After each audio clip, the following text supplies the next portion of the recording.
Hello అండి, నేను మీ తనూజాని.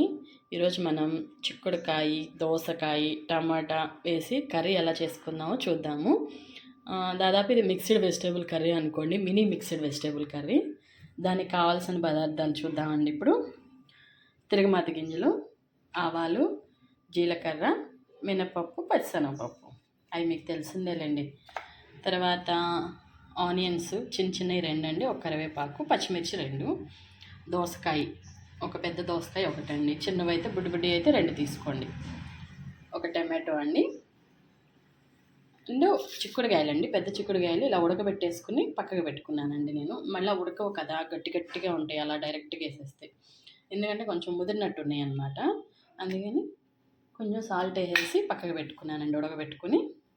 దాని తర్వాత టేస్ట్కి తగ్గట్టు కొంచెం అల్లం వెల్లుల్లి పేస్టు, కొంచెం పసుపు, ఉప్పు, కారం. ఇప్పుడు మనం తయారీ విధానం చూద్దాం. ఇప్పుడు స్టవ్ మీద బాండీ పెట్టుకున్నానండి. ఈ బాండీలో 2 గరిటెలు నూనె వేసుకున్నాము. కూరని బట్టి ఆయిల్ అండి, ఎక్కువ క్వాంటిటీ అయితే కొంచెం ఎక్కువ పడుతుంది, లేదు అంటే తక్కువ పడుతుంది, అంతే. మీ ఇంట్లో ఎంతమంది మెంబర్స్ ఉంటారో దాన్ని బట్టి మనం ఆయిల్ వేసుకోవాలండి. ఆయిల్ వేగిందండి. ఇప్పుడు ఈ తిరగమాత గింజలన్నీ ఇందులో ట్రాన్స్ఫర్ చేసేద్దాము.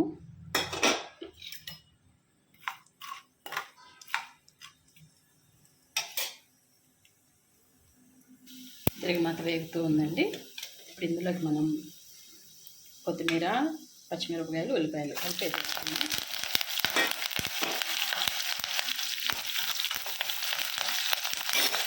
స్టవ్ కిందలో పెట్టేసుకున్నామండి. చిందేస్తున్నాం మీదకి. అల్లం వెల్లుల్లి పేస్టు,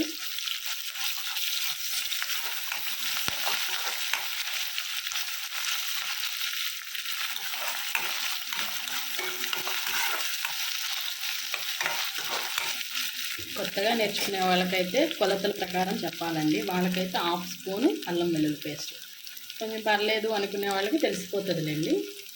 1/4 స్పూను పసుపు వేసుకుని ఇప్పుడు వేగనిద్దాము.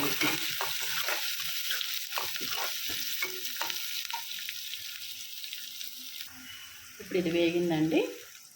ఇప్పుడు టమాటాలు యాడ్ చేసుకున్నాం.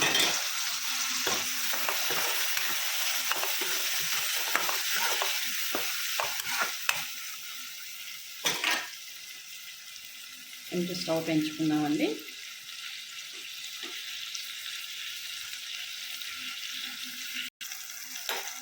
మన టమాటాలు వేసిపోయింది, మెత్తబడిపోయినాయండి.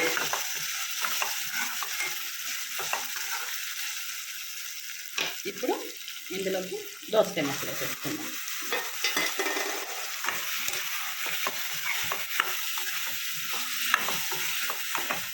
ఇవి కొంచెం ఉడికిన తర్వాత, ఉడకడం ఏం లేదులేండి, ఒక 5 నిమిషాలు చిక్కుడుకాయ కూడా వేసేద్దామండి. అన్నీ కలిపి వేగేస్తాయి. ఇంకా ఇదిగోండి, ఇలా కొంచెం మగ్గిని చూసారా దోసకాయ ఇందాక వేసిన దాని మీద. ఇప్పుడు మనం చిక్కుడుకాయ కూడా యాడ్ చేసుకుందామండి.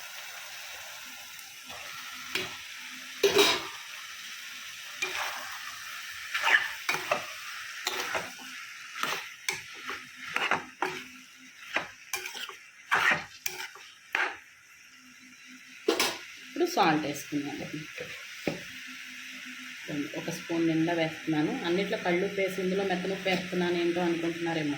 ఇది కొంచెం పులుపు ఉంది కదండి, పులుపు ఉంటే సాల్ట్ కరగదండి, ఇలా కర్రీస్లో కరగదు. రాళ్ళ ఉప్పు, మెత్తనుప్పు వేసుకుంటేనే బాగుంటుంది. మళ్ళీ తినేటప్పుడు పంటికి తగులుతూ ఉంటుంది అన్నమాట. ఇప్పుడు దీన్ని మూత పెట్టేద్దామండి. కొంచెం మీడియం ఫ్లేమ్లో పెడదాము, సిమ్లో వద్దు, హైలో వద్దు, బాగా మగ్గుతుంది ఇంకా. హలో అండి, ఇప్పుడు మన కర్రీ ఎంతవరకు వచ్చిందో చూద్దాము. ఆల్మోస్ట్ అయిపోవచ్చిందండి. ఇంకా టైం పడుతుందిలేండి. ఎప్పుడు చెప్పేదేనండి, వీడియోలో చూపించినట్టు 4 మినిట్స్ 5 మినిట్స్లో కర్రీస్ అవ్వవండి. ఇంకేంటంటే అంత లెంతీ వీడియోస్ అవ్వదు కదా, అది కొత్తగా స్టార్ట్ చేసాము, ఎవరు చూడరు, అందుకని షార్ట్గానే పెడతాము. 4 మినిట్స్ 5 మినిట్స్ ఉండేటట్టే. కర్రీస్ అయితే దాదాపు 20 మినిట్స్ పడుతుందండి అయ్యేసరికి. అందులో కారం అండి, 1 స్పూన్ ఫుల్గా కారం వేసానండి. అంత పులుపు ఉంది కదా దోసకాయ, టమాటో, అందుకని కారం ఒక ఫుల్ స్పూన్ వేసేసానండి. ఇప్పుడు ఇదంతా పెట్టుకొని కలిపేసుకొని మళ్ళీ మూత పెట్టుకుందామండి. మళ్ళీ మూత పెట్టుకుందాము. మళ్ళీ ఇంకొక 5 నిమిషాలకి మళ్ళీ చూద్దాము.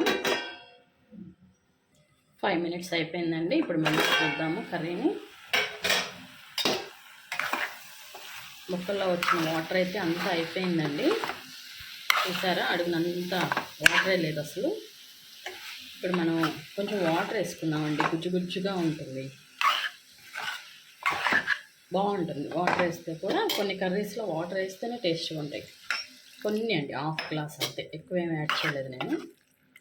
ఇది కూడా బాగా కారం ఉప్పు పట్టేసిందండి బాగాను ముక్కలకి. ఇప్పుడు బాగా మగ్గిన తర్వాత ఇంకొక 5-10 నిమిషాలు సిమ్లో పెట్టేసి ఉడికిచ్చేసుకుందామండి. దాని తర్వాత మన కూర రెడీ అయిపోతుంది. నేను మీకు మళ్ళీ చూపిస్తాను. హలో అండి, ఇప్పుడు మన కర్రీ ఎంతవరకు వచ్చిందో చూద్దామండి. అయిపోయింది చూసారా, ఆయిల్ కూడా పైకి తేలేసింది. ఇంకా వాటర్ వేసిన తర్వాత మగ్గేసి ఇప్పుడు మనం లాస్ట్గా కొత్తిమీర వేసేసుకుందామండి. వేసేసుకుని ఒకసారి ఇది కూడా తిప్పేసుకున్నాము. ఇంకా మన కర్రీ రెడీ అయిపోయిందండి. చిక్కుడుకాయ, దోసకాయ, టమాటో బాగుంటుందండి. రైస్లోకే కాదు, చపాతీలో కూడా చాలా బాగుంటుంది. ఒకసారి ట్రై చేయండి, చాలా చాలా బాగుంటుంది రైస్ విత్ చపాతీ. ఈ కర్రీ అయ్యేలోపు నా కిచెన్ అంతా నీట్గా సర్దేసుకున్నానండి. చూడండి, అంత టైం పడుతుంది కర్రీస్ అయ్యేసరికి. షింక్లో గిన్నెలన్నీ అయిపోయినాయి, అంత నీట్గా అయిపోయింది అనమాట. సో ఈ వీడియో నచ్చితే కనుక లైక్ చేయండి, సబ్స్క్రైబ్ చేసుకోండి. థ్యాంక్ యూ ఫర్ వాచింగ్ అండి.